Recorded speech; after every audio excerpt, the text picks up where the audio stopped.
आमर परिस्थिति जहा हेउना काहींकी आमको विश्वास करने को हब।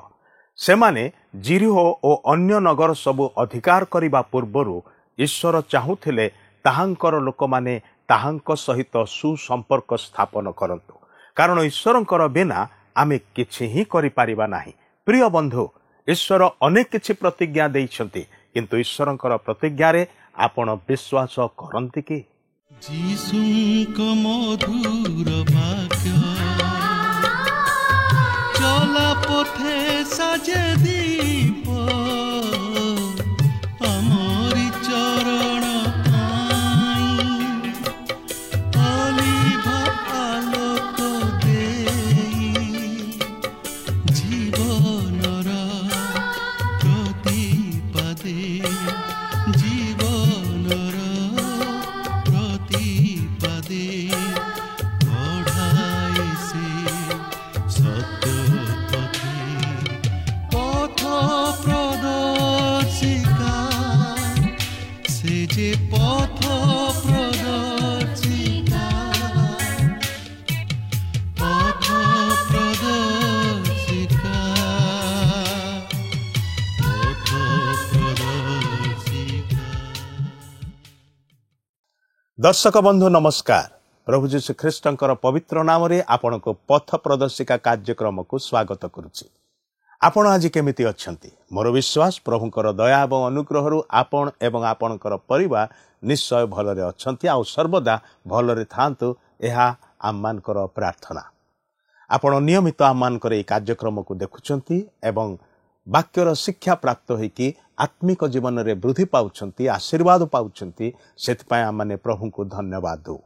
आपण जदि ए पर्यंत आम सहित जोगाजोग करि नाहंती ताहले टीवी स्क्रीन रे जो नंबर टी देखुछंती सेही नंबर रे आज ही आम्मान को संगे जोगाजोग करंतु। आपणकर सुचिंतित मतामत आम्मान को दियंतु। किछि प्रार्थनार अनुरोध अछि ताहा मध्ये जणांतु। आपणक पय आमाने निश्चय प्रार्थना करिवो। प्रिय बंधु, गत पाठरे आमे आलोचना करिथिलु जे यहोशू इस्राएल रो प्रत्येकंकु पवित्र हवा निमंते आह्वान देले, कारण से माने ईश्वरंक ठारू आश्चर्य कार्य अपेक्षा करुथिले। ईश्वर से मान को कहिले, तुम्हे निज निज गोष्ठी अनुसारे गोटे गोटे पत्थर आण, जेपरि ताहा साक्ष्य स्तंभ स्वरूप तैयारी करा जिवो। से माने जर्दन पार होई प्रतिज्ञात देश रे प्रवेश कला परे यहोशू से मान को सुन्नत हवा निमंते कहउछंती। सही देश अधिकार करिबा निमंते से मान को युद्ध करिबा को पड़ुथला।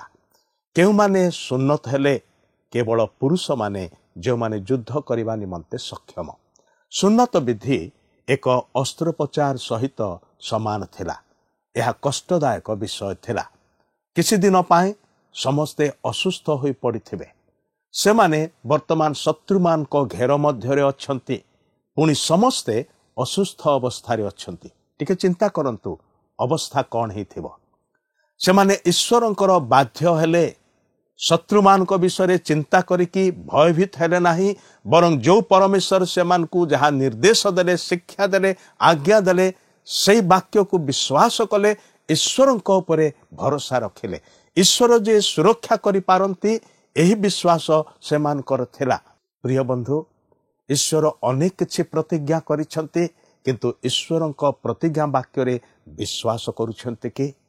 आसंतु एही संपर्क रे आहुरी अधिक आलोचना करिबा, किंतु आलोचना को जिबा पूर्वरु गोटे भक्तिमूलक गीत सुनिबा। गढ़िथिल तुमे निज परसरे भरी देल तुमे तुम आशीष रे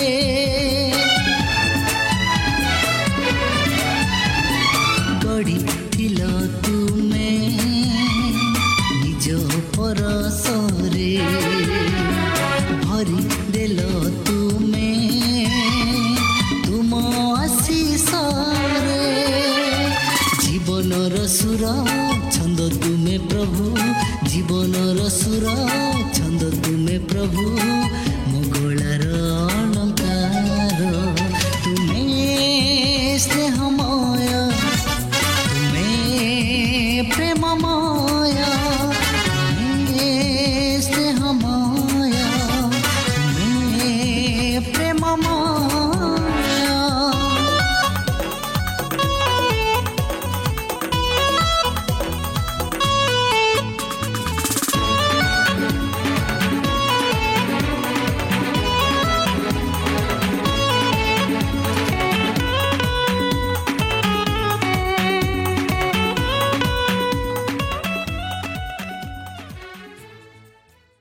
ଆସନ୍ତୁ ବର୍ତ୍ତମାନ ଆମେ ପ୍ରଭୁଙ୍କର ବାକ୍ୟ ମଧ୍ୟକୁ ଯିବା। ଆଜି ଆମେ ଜିଓସିଓ ପୁସ୍ତକର 5 ପର୍ବର ପ୍ରଥମ ପଦରୁ ଆରମ୍ଭ କରି 6 ପର୍ବର 27 ପଦ ପର୍ଯ୍ୟନ୍ତ ଅଧ୍ୟୟନ କରିବା ନିମନ୍ତେ ଯିବା।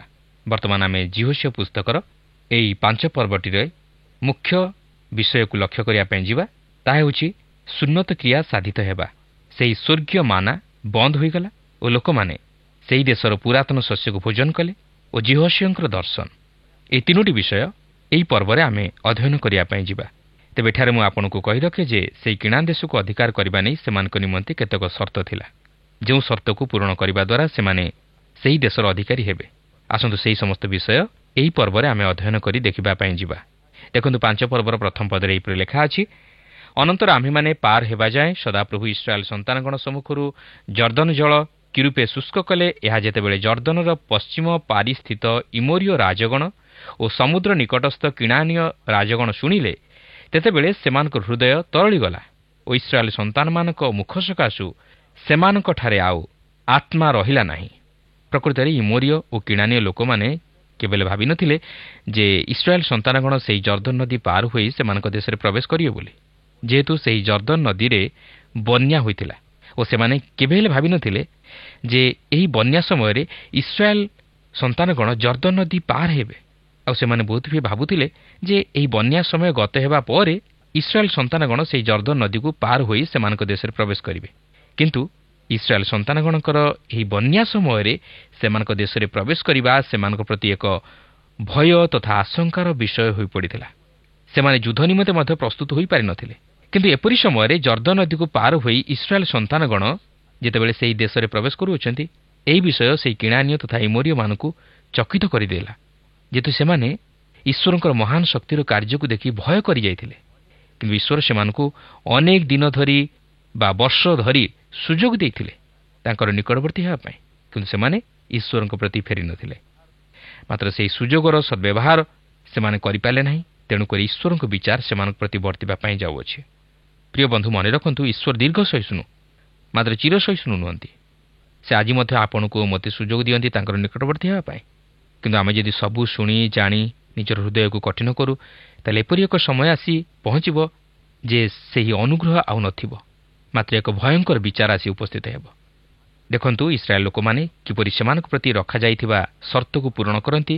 5 ପର୍ବର 2 ପଦରୁ 5 ପଦ ମଧ୍ୟରେ ଲେଖା ଅଛି, ସେ ସମୟରେ ସଦାପ୍ରଭୁ ଜିଓସିଓଙ୍କୁ କହିଲେ, ତୁମ୍ଭେ ଶିଳାର ଛୁରୀମାନ ନିର୍ମାଣ କରି ପୁନର୍ବାର ଦ୍ୱିତୀୟ ଥର ଇସ୍ରାଏଲ୍ ସନ୍ତାନଗଣକୁ ସୁନ୍ନତ କର। ଏଥିରେ ଜିଓସିଓ ଶିଳା ଛୁରୀମାନ ନିର୍ମାଣ କରି ତୋକ୍ ପର୍ବତ ନିକଟରେ ଇସ୍ରାଏଲ୍ ସନ୍ତାନଗଣର ସୁନ୍ନତ କରାଇଲେ। ପୁଣି ଜିଓସିଓ ସୁନ୍ନତ କରାଇବାର କାରଣ ଏହି, ମିଶ୍ରରୁ ବାହାରି ଆସିବା ସମସ୍ତ ଲୋକ ମଧ୍ୟରେ ଯେତେ ପୁରୁଷ ଥିଲେ, ଯୋଦ୍ଧା ମନୁଷ୍ୟ ସମସ୍ତେ ମିଶ୍ରରୁ ବାହାରି ଆସିଲା ଉତ୍ତାରେ ପ୍ରାନ୍ତର ମଧ୍ୟରେ ବାଟରେ ମଲେ।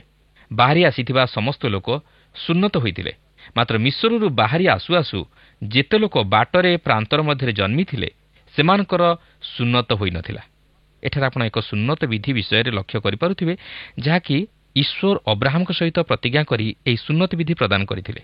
ଏହି ସୁନ୍ନତ ବିଧି ଅବ୍ରାହମଙ୍କ ସମୟରୁ ପାଳିତ ହୋଇ ଆସୁଥିଲା। ତେବେ ଏହି ସୁନ୍ନତ ବିଧି କ'ଣ ବୋଲି ଆପଣ ପ୍ରଶ୍ନ କରିପାରନ୍ତି? ଏହି ସୁନ୍ନତ ବିଧି ହେଉଛି ପ୍ରତ୍ୟେକ ପୁରୁଷ ସନ୍ତାନଗଣର ଲିଙ୍ଗାଗ୍ର ଚର୍ମକୁ ଛେଦନ କରିବା। ଈଶ୍ୱର ସେମାନଙ୍କ ପ୍ରତି ଏହି ନିୟମ ପ୍ରଦାନ କରିଥିଲେ, ଯେପରି ସେମାନେ ଈଶ୍ୱରଙ୍କ ନିମନ୍ତେ ଏକ ପୃଥକୀକୃତ ଜାତି ହୁଅନ୍ତି ଓ ଈଶ୍ୱରଙ୍କର ପବିତ୍ରତା ରକ୍ଷା କରନ୍ତି। କିନ୍ତୁ ସେମାନେ ପ୍ରାନ୍ତର ମଧ୍ୟରେ ଭ୍ରମଣ କରିବା ସମୟରେ ଏହି ସୁନ୍ନତ ବିଧି ପାଳନ କରିବାରେ ଅବହେଳା କଲେ। ତେଣୁକରି ସେହି ପ୍ରାନ୍ତର ମଧ୍ୟରେ ଯେଉଁମାନେ ଜନ୍ମିଥିଲେ ସେମାନଙ୍କୁ ସୁନ୍ନତ କରାଯାଇ ନଥିଲା। ସେଥିହେତୁ ଈଶ୍ୱର ପୁନର୍ବାର ଜିଓସିଓଙ୍କୁ କହନ୍ତି, ତୁମ୍ଭେ ଦ୍ୱିତୀୟ ବାର ଇସ୍ରାଏଲ୍ ସନ୍ତାନଗଣର ସୁନ୍ନତ କର। କାରଣ ଏହି ବିଧି ପାଳନ କରିବା ଦ୍ୱାରା ସେମାନେ ଯେ ଈଶ୍ୱରଙ୍କ ସହିତ କରିଥିବା ସର୍ତ୍ତକୁ ପୂରଣ କରି ସେହି ଦେଶର ଅଧିକାରୀ ହେବେ, ତାହା ଏଥିରୁ ସ୍ପଷ୍ଟ ଜଣାଯାଏ।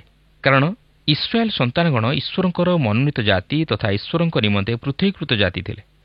ତେଣୁ ସେହି ଦେଶ ସେମାନେ ଅଧିକାର କରିବାକୁ ଯିବା ପୂର୍ବରୁ ଈଶ୍ୱର ଚାହିଁଥିଲେ ଯେ ସେମାନେ ଯେପରି ସେହି ସୁନ୍ନତ ବିଧି ପାଳନ କରି ତାହାଙ୍କର ପ୍ରତିଜ୍ଞାକୁ ସଫଳ କରିବାକୁ ପାରନ୍ତି। କିନ୍ତୁ ବର୍ତ୍ତମାନ ସେହିପରି ସୁନ୍ନତ ବିଧିର ପ୍ରଚଳନ ଆପଣ ଦେଖିବାକୁ ପାରିବେ ନାହିଁ, ଯେହେତୁ ଖ୍ରୀଷ୍ଟ ବ୍ୟବସ୍ଥାକୁ ସଫଳ କରି ସେହି ବ୍ୟବସ୍ଥାର ଅଧୀନରୁ ଆମମାନଙ୍କୁ ମୁକ୍ତ କରିଅଛନ୍ତି। ବର୍ତ୍ତମାନ ଶାରୀରିକ ସୁନ୍ନତ ବିଧିର ଆବଶ୍ୟକ ନାହିଁ, ମାତ୍ର ଏକ ଆତ୍ମିକ ସୁନ୍ନତ ବିଧିର ଆବଶ୍ୟକ, ଆଉ ତାହା ହେଉଛି ହୃଦୟର ସୁନ୍ନତ। ସେଥିପାଇଁ କଲସିୟ 2 ପର୍ବର 11 ପଦରେ ଲେଖା ଅଛି, ଆହୁରି ମଧ୍ୟ ତୁମେମାନେ ଶାରୀରିକ ସ୍ୱଭାବ ତ୍ୟାଗ କରି ଖ୍ରୀଷ୍ଟଙ୍କ ସହିତ ସଂଯୁକ୍ତ ହୋଇ ଅହସ୍ତକୃତ ସୁନ୍ନତରେ ଅର୍ଥାତ୍ ଖ୍ରୀଷ୍ଟୀୟ ସୁନ୍ନତରେ ସୁନ୍ନତ ପ୍ରାପ୍ତ ହୋଇଅଛ। ତେବେ ଏଠାରେ ଲକ୍ଷ୍ୟ କରିବାର ବିଷୟ ହେଉଛି ଯେ ଯୀହୋଶୁଆ ସଦାପ୍ରଭୁଙ୍କର ଆଦେଶ ଅନୁଯାୟୀ ସେମାନଙ୍କୁ ସେହି ଗିଲଗଲରେ ସୁନ୍ନତ କରି ସେହି ସ୍ଥାନର ନାମ ଗିଲଗଲ ରଖିଲେ, ଯାହାକି 5 ପର୍ବର 6 ପଦରୁ 9 ପଦ ମଧ୍ୟରେ ଉଲ୍ଲେଖ ହୋଇଅଛି। ତେବେ ସେହି ସ୍ଥାନର ନାମ ଗିଲଗଲ ରଖିବାର କାରଣ କ'ଣ ଥିଲା? ଏହି ଗିଲଗଲ ନାମର ଅର୍ଥ ହେଉଛି ଘୁଞ୍ଚିବାର। ତେବେ କ'ଣ ଘୁଞ୍ଚା ଯାଇଥିଲା? ସେମାନଙ୍କଠାରୁ ମିଶ୍ରର ଦୁର୍ନାମ ଘୁଞ୍ଚା ଯାଇଥିଲା, ଯାହାକି 9 ପଦରେ ଲେଖା ଅଛି। କାରଣ ଇସ୍ରାଏଲ ସନ୍ତାନଗଣ ସେହି ମିଶ୍ର ଦେଶର ଦାସତ୍ୱ ବନ୍ଧନର ପରବର୍ତ୍ତୀ ସମୟଠାରୁ ପ୍ରାନ୍ତର ମଧ୍ୟରେ ଦୀର୍ଘ 40 ବର୍ଷ ଧରି ଭ୍ରମଣ କରିବା ସମୟରେ ଯେଉଁମାନେ ସେହି ସମୟ ମଧ୍ୟରେ ଜନ୍ମଗ୍ରହଣ କରିଥିଲେ ସେମାନଙ୍କୁ ସେମାନେ ସୁନ୍ନତ କରିନଥିଲେ। ସେମାନେ ସେହି ସୁନ୍ନତ ବିଧିକୁ ପାଳନ କରିପାରିନଥିଲେ। କିନ୍ତୁ ଏଠାରେ ସେମାନେ ସେହି ସୁନ୍ନତ ବିଧି ପାଳନ କରିବା ହେତୁ ଈଶ୍ୱର କହନ୍ତି, ଆମେ ତୁମମାନଙ୍କଠାରୁ ମିଶ୍ରର ଦୁର୍ନାମ ଘୁଞ୍ଚାଇଲୁ। ଅର୍ଥାତ୍ ସେମାନେ ସେହି ମିଶ୍ର ଦେଶରେ ଯେଉଁ ସୁନ୍ନତ ବିଧି ପାଳନ ନ କରିବା ଦ୍ୱାରା ଦୁର୍ନାମ ବହନ କରିଥିଲେ, ଈଶ୍ୱର ତାହା ଏଠାରେ ସେମାନଙ୍କଠାରୁ ଘୁଞ୍ଚାଇ ଦେଲେ। ତେଣୁ ଯୀହୋଶୁଆ ସେହି ସ୍ଥାନର ନାମ ଗିଲଗଲ ବୋଲି ରଖନ୍ତି। ପ୍ରିୟ ବନ୍ଧୁ, ପ୍ରଭୁ ଯୀଶୁ ଚାହାନ୍ତି ଆପଣ ଯେପରି ଆତ୍ମିକ ଭାବରେ ସୁନ୍ନତ ହୋଇ ତାହାଙ୍କ ନିମନ୍ତେ ଏକ ପୃଥକୀକୃତ ଜୀବନଯାପନ କରନ୍ତି ଓ ତାହାଙ୍କର ପବିତ୍ରତା ରକ୍ଷା କରନ୍ତି। କିନ୍ତୁ ତାହା କେବଳ ପ୍ରଭୁ ଯୀଶୁ ଖ୍ରୀଷ୍ଟଙ୍କ ଦ୍ୱାରା ଆପଣଙ୍କ ଜୀବନରେ ସମ୍ଭବ ହୋଇପାରିବ। ଏହାପରେ 10 ପଦରୁ 12 ପଦ ମଧ୍ୟରେ ଆମେ ଦେଖୁ ଯେ ସେମାନେ ସୁନ୍ନତ ହୋଇସାରିବା ପରେ ନିସ୍ତାର ପର୍ବର ଭୋଜ ପାଳନ କଲେ ଓ ଏହାପରେ ସେହି ମାନ୍ନା ନିବୃତ୍ତ ହେଲା। ବର୍ତ୍ତମାନ ମୁଁ ଆଉ ସେହି ନିସ୍ତାର ପର୍ବ ବିଷୟ ନେଇ ଆପଣଙ୍କୁ ଅଧିକ କିଛି କହିବାକୁ ଚାହେଁ ନା, ମାତ୍ର ସେହି ମାନ୍ନା ବିଷୟ ନେଇ କିଛି କହିବାକୁ ଚାହେଁ। କାରଣ ଏଥିପୂର୍ବରୁ ଆମେ ନିସ୍ତାର ପର୍ବ କ'ଣ ସେହି ବିଷୟ ନେଇ ଆଲୋଚନା କରିସାରିଛୁ। କିନ୍ତୁ ଆପଣ ଯଦି ସେହି ଆଲୋଚନାରେ ଭାଗ ନେଇପାରିନାହାନ୍ତି କିମ୍ବା ଏହି ନିସ୍ତାର ପର୍ବ ବିଷୟରେ ଜାଣିନାହାନ୍ତି, ତାହେଲେ ଆମ ନିକଟକୁ ପତ୍ର ଦ୍ୱାରା ଲେଖି ଜଣାଇଲେ ଆମେ ତାହା ପତ୍ର ମାଧ୍ୟମରେ ଆପଣଙ୍କୁ ବୁଝାଇ ଦେବା ନିମନ୍ତେ ଚେଷ୍ଟା କରିବୁ। ତେବେ ଏଠାରେ ମୁଁ ଆପଣଙ୍କୁ ସେହି ମାନ୍ନାର ଆତ୍ମିକ ଭାବ ଉପରେ କିଛି ଧାରଣା ଦେବାକୁ ଚାହେଁ। ଏହି ମାନ୍ନା ଯଦିଓ ଏକ ସ୍ୱର୍ଗୀୟ ଆହାର ଥିଲା ବା ଈଶ୍ୱର ସେହି ପ୍ରାନ୍ତର ମଧ୍ୟରେ ଇସ୍ରାଏଲ ସନ୍ତାନଗଣକୁ ସେମାନଙ୍କର ଆହାର ସ୍ୱରୂପେ ଦେଇଥିଲେ, ମାତ୍ର ଏହାର ଏକ ଆତ୍ମିକ ତାତ୍ପର୍ଯ୍ୟ ରହିଅଛି। ନୂତନ ନିୟମରେ ଏହି ମାନ୍ନା ଖ୍ରୀଷ୍ଟଙ୍କୁ ପ୍ରକାଶ କରେ। ସେଥିପାଇଁ ଯୀଶୁ ନିଜେ କହନ୍ତି, ଯାହାକି ଯୋହନ 6 ପର୍ବର 49 ପଦରୁ 51 ପଦରେ ଲେଖା ଅଛି, ତୁମମାନଙ୍କର ପିତୃପୁରୁଷ ପ୍ରାନ୍ତରରେ ମାନ୍ନା ଭୋଜନ କରି ମୃତ୍ୟୁଭୋଗ କଲେ। କେହି ଯେପରି ଭୋଜନ କରି ମୃତ୍ୟୁଭୋଗ ନ କରେ, ଏଥିନିମନ୍ତେ ସ୍ୱର୍ଗରୁ ଅବତରଣ କରିବା ଆହାର ଏହି ଅଟେ। ମୁଁ ସ୍ୱର୍ଗରୁ ଅବତୀର୍ଣ୍ଣ ସେ ଜୀବନ୍ତ ଆହାର। କେହି ଯଦି ଏହି ଆହାର ଭୋଜନ କରେ, ସେ ଅନନ୍ତକାଳ ପର୍ଯ୍ୟନ୍ତ ଜୀବିତ ରହିବ। ହଁ, ମୁଁ ଯେଉଁ ଆହାର ଦେବି ତାହା ମୋର ମାଂସ, ମୁଁ ତାହା ଜଗତର ଜୀବନ ନିମନ୍ତେ ଦେବି। ତେଣୁକରି ଆପଣ ଦେଖନ୍ତୁ, ସେହି ମାନ୍ନା ଖ୍ରୀଷ୍ଟଙ୍କ ମୃତ୍ୟୁରେ ଖ୍ରୀଷ୍ଟଙ୍କୁ ପ୍ରକାଶ କରେ। ସେ ଏହି ଜଗତକୁ ଆସିଲେ ଓ ଅନେକଙ୍କ ନିମନ୍ତେ ଆପଣା ପ୍ରାଣ ଦେଲେ। କିନ୍ତୁ ଏଠାରେ ଲକ୍ଷ୍ୟ କରିବାର ବିଷୟ ହେଉଛି, ଇସ୍ରାଏଲ ସନ୍ତାନଗଣ କିଣାନରେ ପ୍ରବେଶ କଲେ, ଆଉ ଏହି ସମୟରେ ସେହି ମାନ୍ନା ବୃଷ୍ଟି ହେବା ବନ୍ଦ ହୋଇଗଲା ଓ ସେମାନେ ସେହି ଦେଶର ପୁରାତନ ବା ପୁରୁଣା ଶସ୍ୟ ଖାଇବାକୁ ଆରମ୍ଭ କଲେ। ଏହା ମଧ୍ୟ ସେମାନଙ୍କ ପ୍ରତି ଏକ ଆଶୀର୍ବାଦଜନକ ଥିଲା ଯେ ସେମାନେ ସେହି ଦେଶର ପୁରାତନ ଶସ୍ୟ ଭୋଜନ କଲେ। ପୁରାତନ ଶସ୍ୟ ଭୋଜନ କରିବା ଏକ ଆଶୀର୍ବାଦର ବିଷୟ, କାରଣ ଏହି ସମୟ ଶସ୍ୟ ଛେଦନର ସମୟ ଥିଲା। ଆଉ ସାଧାରଣତଃ ଶସ୍ୟ ଛେଦନର ସମୟରେ ପୁରାତନ ଶସ୍ୟ ମିଳିବା ସହଜ ବିଷୟ ନୁହେଁ। କିନ୍ତୁ ଆମେ ଦେଖୁଛୁ ଯେ ଇସ୍ରାଏଲ ସନ୍ତାନଗଣ ସେହି କିଣାନ୍ ଦେଶରେ ପ୍ରବେଶ କରୁ କରୁ ସେହି ଦେଶର ପୁରାତନ ଶସ୍ୟ ଭୋଜନ କରିବାକୁ ଲାଗିଲେ ଓ ସେହି ବର୍ଷ ସେମାନେ କିଣାନ୍ ଦେଶର ଫଳ ଭୋଜନ କଲେ। ପ୍ରିୟ ବନ୍ଧୁ, ବାସ୍ତବରେ ଯେଉଁମାନେ ଈଶ୍ୱରଙ୍କ ଆଜ୍ଞା ଅନୁଯାୟୀ କାର୍ଯ୍ୟ କରନ୍ତି ଓ ଈଶ୍ୱରଙ୍କର ବାଧ୍ୟ ହୁଅନ୍ତି, ଈଶ୍ୱର ସେମାନଙ୍କୁ ସମସ୍ତ ଆଶୀର୍ବାଦରେ ପରିପୂର୍ଣ୍ଣ କରି ରଖନ୍ତି। ସେମାନେ ଶାରୀରିକ ଓ ଆତ୍ମିକ ଉଭୟ ଆଶୀର୍ବାଦରେ ଭରପୂର ହୋଇ ରୁହନ୍ତି। କିନ୍ତୁ ଆଜି ଆପଣ ଦେଖନ୍ତୁ, ଦେଶରେ ଖାଦ୍ୟର ଅଭାବ, ଲୋକମାନେ ପେଟ ପୂରା ଆହାର ପାଆନ୍ତି ନାହିଁ। ଖାଦ୍ୟ ପଦାର୍ଥର ନାହିଁ ନଥିବା ଦରଦାମ, ଏସବୁ କାହିଁକି ଘଟୁଅଛି ବୋଲି କେବେ ନିଜକୁ ପ୍ରଶ୍ନ କରିଛନ୍ତି? ଏହିସବୁ ଆମମାନଙ୍କର ପାପ ନିମନ୍ତେ ଘଟୁଅଛି। ଆଜି ଏହି ଜଗତରେ ଅନ୍ୟାୟ ଅଧର୍ମ ଏତେ ଅଧିକ ମାତ୍ରାରେ ବଢ଼ି ଚାଲିଛି ଯେ ଯାହାକି କଳନା ମଧ୍ୟ କରାଯାଇ ନପାରେ। ତାହେଲେ ଈଶ୍ୱରଙ୍କର ଆଶୀର୍ବାଦ ବର୍ତ୍ତିବ କେଉଁଠୁ? କେବଳ ସେତିକି ନୁହେଁ, ମଣିଷ ଆଜି ପ୍ରଭୁଙ୍କୁ ଭୁଲିଯିବାରୁ ସେହି ଆତ୍ମିକ ଆଶୀର୍ବାଦରୁ ମଧ୍ୟ ବଞ୍ଚିତ। ତେଣୁ ଆସୁ ଆଉ ପାପରେ ନିଜର ଜୀବନକୁ ଅତିବାହିତ ନ କରି ସେହି ପ୍ରଭୁ ଯୀଶୁ ଖ୍ରୀଷ୍ଟଙ୍କଠାରେ ତାହା ସ୍ୱୀକାର କରି ପାପରୁ ଉଦ୍ଧାର ପାଇ ସେହି ଆତ୍ମିକ ଆଶୀର୍ବାଦର ଅଧିକାରୀ ହେଉ। କିନ୍ତୁ ପାପରେ ଲିପ୍ତ ରହି ନିଜର ଜୀବନ ପ୍ରତି ବିନାଶ ନ ଘଟାଉ। ଏହାପରେ 5 ପର୍ବର 13 ପଦରୁ 15 ପଦ ମଧ୍ୟରେ ଲେଖା ଅଛି ଯେ ଯୀହୋଶୁଆ ସଦାପ୍ରଭୁଙ୍କ ସୈନ୍ୟର ସେନାପତିଙ୍କର ଦର୍ଶନ ଲାଭ କରୁଅଛନ୍ତି। କିନ୍ତୁ ଆପଣ ଲକ୍ଷ୍ୟ କରିବେ ଯେ ମୋଶାଙ୍କ ଘଟଣା ଓ ଯୀହୋଶୁଆଙ୍କ ଘଟଣା ମଧ୍ୟରେ ଅନେକ ସାମଞ୍ଜସ୍ୟତା ପରିଲକ୍ଷିତ ହୁଏ।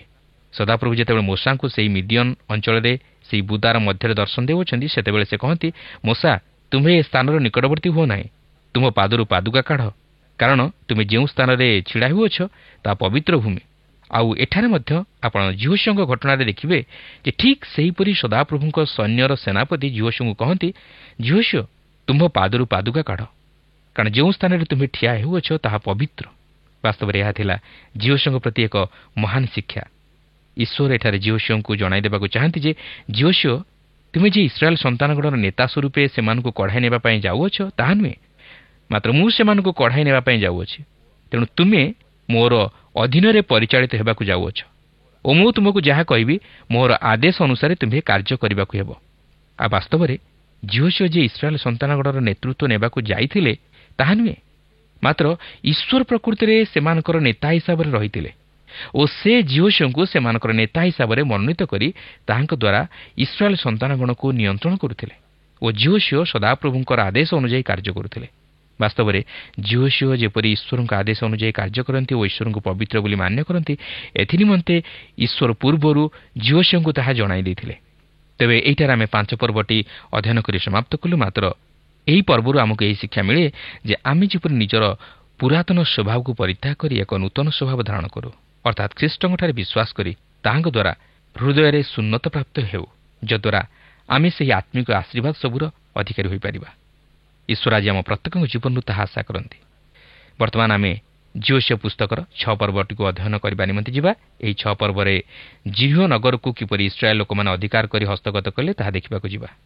ପ୍ରକୃତରେ ଏହିଠାରୁ ସେମାନେ କିପରି ନଗର ଜୟ କରି ଅଧିକାର କଲେ ତାହା ଦେଖିବାକୁ ଯିବା।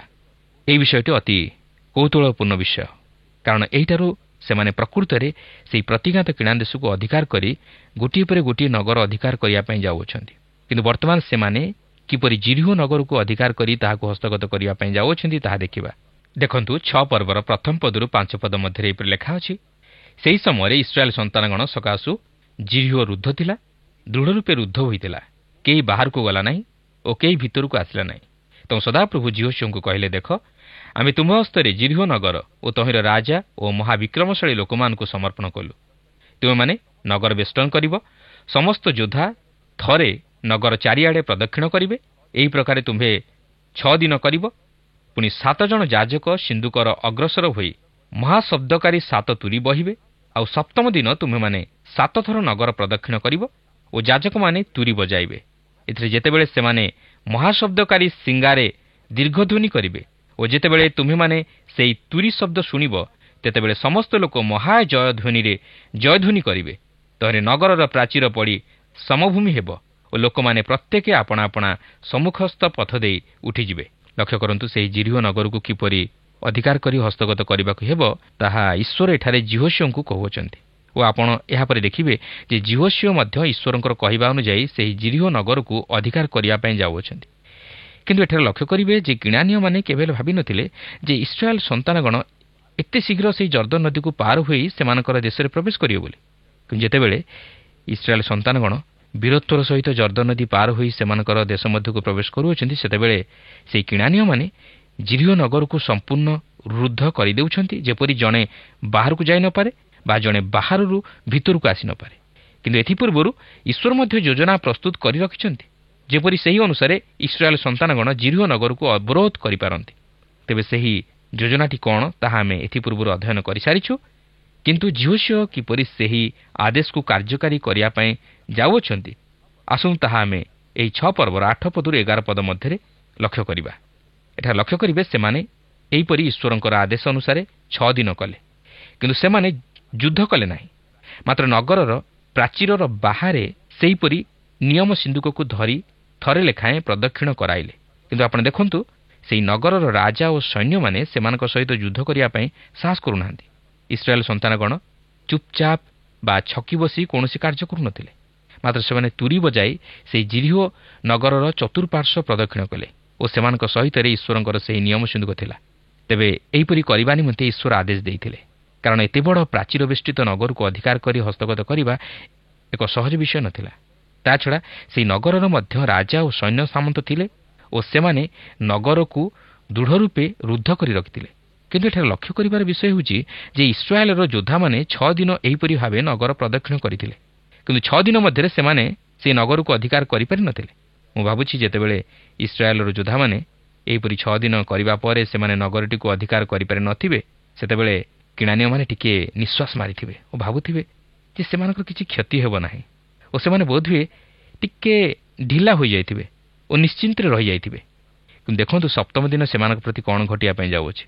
15-16 ପଦରେ ଲେଖା ଅଛି ଯେ ସପ୍ତମ ଦିନ ପ୍ରଭାତରେ ଅରୁଣୋଦୟ ସମୟରେ ସେମାନେ ଉଠି ସେହି ରୂପେ 7 ଥର ନଗର ପ୍ରଦକ୍ଷିଣ କଲେ। କେବଳ ସେହିଦିନ ସେମାନେ 7 ଥର ନଗର ପ୍ରଦକ୍ଷିଣ କଲେ। ପୁଣି ଯାଜକମାନେ ସପ୍ତମ ଥର ତୁରୀ ବଜାଇବା ବେଳେ ଝିଅ ଲୋକମାନଙ୍କୁ କହିଲେ, ଜୟଧ୍ୱନି କର, କାରଣ ସଦାପ୍ରଭୁ ତୁମମାନଙ୍କୁ ଏ ନଗର ଦେଲେ। ଏହାପରେ 20 ଓ 21 ପଦରେ ଲେଖା ଅଛି, ଏରୂପେ ଲୋକମାନେ ଜୟଧ୍ୱନି କଲେ ଓ ଯାଜକମାନେ ତୁରୀ ବଜାଇଲେ। ପୁଣି ଲୋକମାନେ ଜୟଧ୍ୱନି ଶୁଣି ମହାଜୟଧ୍ୱନିରେ ଜୟଧ୍ୱନି କରନ୍ତେ ପ୍ରାଚୀର ପଡ଼ି ସମଭୂମି ହେଲା। ତେଣୁ ଲୋକମାନେ ପ୍ରତ୍ୟେକ ଆପଣା ଆପଣା ସମ୍ମୁଖସ୍ଥ ପଥ ଦେଇ ନଗରକୁ ଉଠିଗଲେ ଓ ନଗର ହସ୍ତଗତ କଲେ। ପୁଣି ସେମାନେ ପୁରୁଷ ଓ ସ୍ତ୍ରୀ, ଯୁବା ଓ ବୃଦ୍ଧ, ପୁଣି ଗୋରୁ ଓ ମେଷ ଓ ଗର୍ଦ୍ଧବ ଆଦି ଯାହା ଯାହା ନଗରରେ ଥିଲା ସେସବୁକୁ ଖड्ଗ ମୁଖରେ ବର୍ଜିତ ରୂପେ ବିନାଶ କଲେ। ଦେଖନ୍ତୁ ଜିରିଓର ଅବସ୍ଥା କ'ଣ ହେଲା। ସେମାନଙ୍କ ନଗରର ପ୍ରାଚୀର ଭାଙ୍ଗି ସମଭୂମିରେ ପରିଣତ ହୋଇଗଲା ଓ ଇସ୍ରାଏଲର ଯୋଦ୍ଧାମାନେ ସେମାନଙ୍କୁ ବର୍ଜିତ ରୂପେ ବିନାଶ କଲେ। ତେବେ ଏହା କିପରି ସମ୍ଭବ ହେଲା? କ'ଣ ଇସ୍ରାଏଲର ଯୋଦ୍ଧାମାନଙ୍କ ହେତୁ, ନା ସେମାନେ ଯୁଦ୍ଧ କରିବା ହେତୁ? ପ୍ରକୃତରେ ଇସ୍ରାଏଲ ସେମାନଙ୍କ ସହ ଯୁଦ୍ଧ କରିନଥିଲେ, ମାତ୍ର ସେମାନେ କେବଳ ସେହି ନଗରକୁ ପ୍ରଦକ୍ଷିଣ କରିଥିଲେ। ତାହେଲେ କ'ଣ ଝିଅ ଯୁଦ୍ଧ କରିଥିଲେ? କେବେ ନୁହେଁ। ସେ ମଧ୍ୟ ଯୁଦ୍ଧ କରିନଥିଲେ, ମାତ୍ର ଈଶ୍ୱର ଯୁଦ୍ଧ କରିଥିଲେ। ଏହା ଥିଲା ଈଶ୍ୱରଙ୍କ ଆଶ୍ଚର୍ଯ୍ୟ ଶକ୍ତିର କାର୍ଯ୍ୟ। କିନ୍ତୁ ଏହା ସେମାନଙ୍କର ବିଶ୍ୱାସ ନେଇ ସମ୍ଭବପର ହୋଇଥିଲା। ଝିଅ ଓ ଇସ୍ରାଏଲର ଯୋଦ୍ଧାମାନେ ଈଶ୍ୱରଙ୍କର ଆଦେଶ ଅନୁଯାୟୀ ବିଶ୍ୱାସର ସହିତ ଅଗ୍ରସର ହୋଇଥିଲେ। ତାହା ନ ହୋଇଥିଲେ ସେମାନେ 6 ଦିନ ଏହିପରି ଲଗାତାର ନଗର ପ୍ରଦକ୍ଷିଣ କରିନଥାନ୍ତେ। କିନ୍ତୁ ସେମାନଙ୍କର ବିଶ୍ୱାସ ଥିଲା ଯେ ଈଶ୍ୱର ସେମାନଙ୍କୁ ଜୟ ପ୍ରଦାନ କରୁଅଛନ୍ତି। ତେଣୁ ଏବ୍ରୀ 11 ପର୍ବର 30 ପଦରେ ଲେଖା ଅଛି, ବିଶ୍ୱାସ ଦ୍ୱାରା ଜିରିହୋ ପ୍ରାଚୀର 7 ଦିନ ପର୍ଯ୍ୟନ୍ତ ପ୍ରଦକ୍ଷିଣ ହେଲା ଉତ୍ତାରେ ଭୂମିସାତ ହେଲା। ବାସ୍ତବରେ ବିଶ୍ୱାସ ଦ୍ୱାରା ସେମାନେ ଜିରିହୋ ନଗରକୁ ଜୟ କରି ତାହା ଅଧିକାର କଲେ। ବାସ୍ତବରେ ଦେଖିବାକୁ ଗଲେ ଈଶ୍ୱର ବିଜୟ ଲାଭ କଲେ, ମାତ୍ର ଇସ୍ରାଏଲ ଜିରିହୋ ନଗରକୁ ଅଧିକାର କଲେ। ପ୍ରିୟ ବନ୍ଧୁ, ଯଦି ଏହାକୁ ଆମେ ଆତ୍ମିକ ଦୃଷ୍ଟିକୋଣରୁ ନେଇ ଚିନ୍ତା କରିବା, ତାହେଲେ ଜାଣିପାରିବା ଯେ ଏହି ଜିରିହୋ ବର୍ତ୍ତମାନର ଜଗତକୁ ଉପସ୍ଥାପିତ କରେ। ଆଉ ଏହି ଜଗତକୁ ଜୟ କରିବାକୁ ହେଲେ ଆମକୁ ବିଶ୍ୱାସ ଆବଶ୍ୟକ ଓ ଈଶ୍ୱରଙ୍କର ଶକ୍ତି ଆବଶ୍ୟକ। ଆମେ ନିଜ ବଳରେ ବା ଶକ୍ତିରେ ବା ନିଜର ଧର୍ମକର୍ମ ଦ୍ୱାରା ଏହି ଜଗତକୁ ଜୟ କରିପାରିବା ନାହିଁ। ଏହି ଜଗତକୁ ଜୟ କରିବାକୁ ହେଲେ ଆମକୁ ଜଣଙ୍କର ସହାୟତା ଆବଶ୍ୟକ। ସେ ହେଲେ ପ୍ରଭୁ ଯୀଶୁଖ୍ରୀଷ୍ଟ, କାରଣ ସେ ଏହି ଜଗତକୁ ଜୟ କରିଅଛନ୍ତି। ସେଥିପାଇଁ ସେ କହନ୍ତି, ଜଗତରେ ତୁମମାନଙ୍କ ନିମନ୍ତେ କ୍ଲେଶ ଅଛି, କିନ୍ତୁ ସାହସ ଧର, ମୁଁ ଜଗତକୁ ଜୟ କରିଅଛି। ସେହି ପ୍ରଭୁ ଯୀଶୁଖ୍ରୀଷ୍ଟଙ୍କଠାରେ ବିଶ୍ୱାସ କରି ତାହାଙ୍କର ଆଜ୍ଞା ଅନୁଯାୟୀ ଜୀବନଯାପନ କରିବା ଦ୍ୱାରା ଆମେ ଜଗତର ସମସ୍ତ ପରୀକ୍ଷା ଓ ପ୍ରଲୋଭନ ଉପରେ ଜୟଯୁକ୍ତ ଜୀବନ କାଟିବା ନିମନ୍ତେ ସମର୍ଥ ହୋଇପାରିବା। ତାହା ନହେଲେ ଆମେ କେବେ ହେଲେ ସମର୍ଥ ହୋଇପାରିବା ନାହିଁ। ତେବେ ଏଠାରେ ବର୍ତ୍ତମାନ ଲକ୍ଷ୍ୟ କରିବାର ବିଷୟ ହେଉଛି ଯେ ସେମାନେ ଜିରିଓ ନଗରକୁ ବର୍ଜିତ ରୂପେ ବିନାଶ କଲେ। ତାହେଲେ ରାହାବ ବେଶ୍ୟା ଗଲା କୁଆଡ଼େ? ସେ କ'ଣ ସେହି ଯୁଦ୍ଧରେ ବିନଷ୍ଟ ହୋଇଗଲା କି? ଝିଅ କ'ଣ ତାହାର କଥା ଭୁଲିଗଲେ କି? ନୁହେଁ। ଝିଅ ରାହାବକୁ ଭୁଲି ନଥିଲେ। ସେ ରାହାବକୁ ଓ ତାହାର ପରିବାର ବର୍ଗଙ୍କୁ ଉଦ୍ଧାର କରିଥିଲେ, କାରଣ ସେ ସେହି 2 ଜଣ ଗୁପ୍ତଚରଙ୍କୁ ରକ୍ଷା କରି ତାହାର ଗୃହରେ ସ୍ଥାନ ଦେଇଥିବାରୁ ସେ ତାହାର ବିଶ୍ୱାସ ଲାଗି ଅନ୍ୟମାନଙ୍କ ସହିତ ବିନଷ୍ଟ ହୋଇନଥିଲା, ଯାହାକି 6 ପର୍ବର 22, 23 ଓ 25 ପଦରେ ଆମେ ଲକ୍ଷ୍ୟ କରିବାକୁ ପାରୁ। ଲକ୍ଷ୍ୟ କରିବେ, ସେମାନେ ସେହି ରାହାବ ବେଶ୍ୟା ନିକଟରେ ଯେଉଁ ପ୍ରତିଜ୍ଞା କରିଥିଲେ ତାହା ଏହିପରି ଭାବରେ ସଫଳ କରିଥିଲେ। ସେମାନେ ରାହାବ ବେଶ୍ୟାକୁ ଭୁଲି ଯାଇନଥିଲେ, ମାତ୍ର ତାହାକୁ ଉଦ୍ଧାର କରିଥିଲେ। କେବଳ ତାହାକୁ ନୁହେଁ, ତାହାର ସମସ୍ତ ପରିବାର ବର୍ଗଙ୍କୁ ମଧ୍ୟ ଉଦ୍ଧାର କରିଥିଲେ। କ'ଣ ପାଇଁ? ଯେହେତୁ ସେ ତାହାର ବିଶ୍ୱାସ ନେଇ ସେହି ବିଶ୍ୱାସକୁ କାର୍ଯ୍ୟକାରୀ କରିଥିବା ହେତୁ ବିନଷ୍ଟ ହୋଇନଥିଲା, ମାତ୍ର ଉଦ୍ଧାର ପାଇଥିଲା। ବାସ୍ତବରେ ପ୍ରିୟ ବନ୍ଧୁ, ଇସ୍ରାଏଲ ତାହାର ବିଶ୍ୱାସ ନେଇ ଜିରିଓ ନଗର ଉପରେ ଜୟଲାଭ କଲା ଓ ରାହାବ ତାହାର ବିଶ୍ୱାସ ନେଇ ମଧ୍ୟ ବିନଷ୍ଟ ନ ହୋଇ ରକ୍ଷା ପାଇଲା।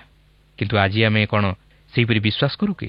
ପ୍ରଭୁ ଯୀଶୁଙ୍କଠାରେ କ'ଣ ଆମର ସେହିପରି ଦୃଢ଼ ବିଶ୍ୱାସ ଅଛି କି? ଏହାପରେ ଆପଣ ଲକ୍ଷ୍ୟ କରନ୍ତୁ ଯେ ଝିଅ କହନ୍ତି ଯେ ଯେଉଁ ଲୋକ ସେହି ଜିରିଓ ନଗରକୁ ପୁନର୍ନିର୍ମାଣ କରେ ତାହେଲେ ତାହା ଉପରେ ଅଭିଶାପ ବର୍ତ୍ତିବ। 6 ପର୍ବର 26 ପଦରେ ଲେଖା ଅଛି, ସେ ସମୟରେ ଝିଅ ସେମାନଙ୍କୁ ଶପଥ କରାଇ କହିଲେ, ଯେ କେହି ଉଠି ପୁନର୍ବାର ଏହି ଜିରିଓ ନଗର ନିର୍ମାଣ କରେ ସେ ସଦାପ୍ରଭୁଙ୍କ ସାକ୍ଷାତରେ ଶାପଗ୍ରସ୍ତ ହେଉ।